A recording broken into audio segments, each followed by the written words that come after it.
बड़ी मजेदार बात है कि अयोध्या की लोकसभा सीट पर हमें वांछित सफलता नहीं मिली और उसको लेकर इनके चेहरों के ऊपर जो चमक दिखाई पड़ती है, ये अपने आप में राजनीतिक विश्लेषकों के लिए एक फूड फॉर थॉट है।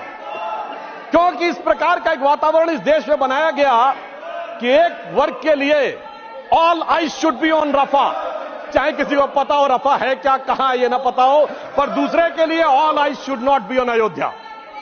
परंतु मैं ये भी बताना चाहता हूं सभापति महोदय, ये लोग समझ नहीं पाए।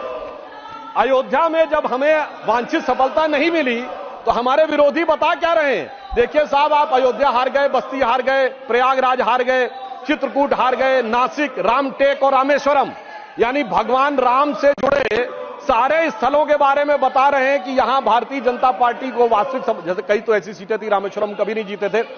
परंतु महोदय मैं कह रहा हूं, ये समझ नहीं पाए प्रभु की लीला क्या है।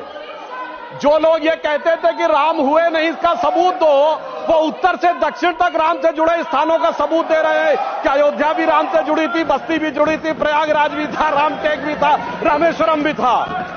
अरे आपको लगता है कि भगवान हमको हरवाने के लिए आए थे? नहीं, आपको अपना अस्तित्व मनवाने के लिए आए थे। और मैं ये भी बताना चाहता हूं महोदय, रामचरितमानस और रामायण में भी उल्लेख है कि एक बार नागपाश भगवान राम को भी लगा था और नागपाश लगने के कारण एक मूर्छा आ गई थी और तब राम विरोधी दल में बड़ी खुशियां छा गई थी, मगर वो प्रभु की लीला का हिस्सा था, सिर्फ हनुमान जी को अपनी शक्ति याद दिलाने के लिए। और ऐसा पहली बार नहीं हो रहा है, ऐसा पहली बार नहीं हो रहा है सभापति महोदय। आज से 30 साल पहले मुझे याद है उत्तर प्रदेश में जब समाजवादी पार्टी और कांग्रेस सबने मिलकर सरकार बनाई थी, सपा बसपा और कांग्रेस आई ने मिलकर, तब एक नारा लगा था कि मिले मुलायम काशीराम, हवा में उड़ गए जय श्री राम। मगर हम तब भी नहीं डिगे थे और जो हवा में उड़ाने की बात कर रहे थे, 3 साल में हमने केंद्र में सरकार बना के दिखा दी थी और उत्तर प्रदेश में भी सरकार बनी थी। अरे अब तो इतना अंतर आया है, तब आप हवा में उड़ाने की बात कर रहे हैं, अब आप एक एक स्थान को बता रहे हैं। आप निश्चित रहिए, जिसे एक हम लोग जो प्रसिद्ध भजन सुनते थे उसमें यह कहा गया है, जो हनुमान जी का प्रसिद्ध भजन है कि रावण युद्ध अजान कियो तब नाग की फांस सबे सिर डारो।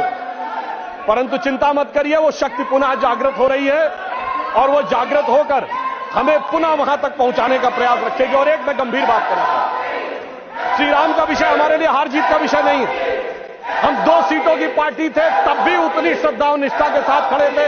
हम 86 सीट पे भी वैसे ही खड़े थे, 120 पे वैसे ही खड़े थे, 182 पे वैसे ही खड़े थे, 282 पे वैसे ही खड़े थे, 303 पर वैसे ही खड़े और 240 पर भी वैसे ही खड़े हुए हैं। आपके लिए चुनावी हार जीत का विषय होगा, हमारे लिए चुनावी हार जीत का विषय नहीं है।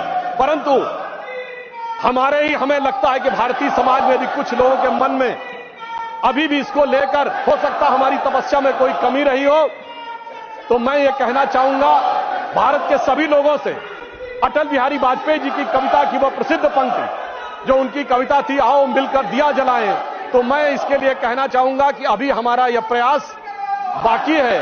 तो एक पंक्ति उनकी मैं कोट करना चाहता हूं जो आज की परिस्थितियों में बहुत समीचीन लगती है कि आहुति बाकी यज्ञ अधूरा, आहुति बाकी यज्ञ अधूरा, अपनों के विघ्नों ने घेरा, अंतिम जय का वज्र बनाने नवदधीच हड्डियां गलाएं, आओ मिलकर दिया जलाएं।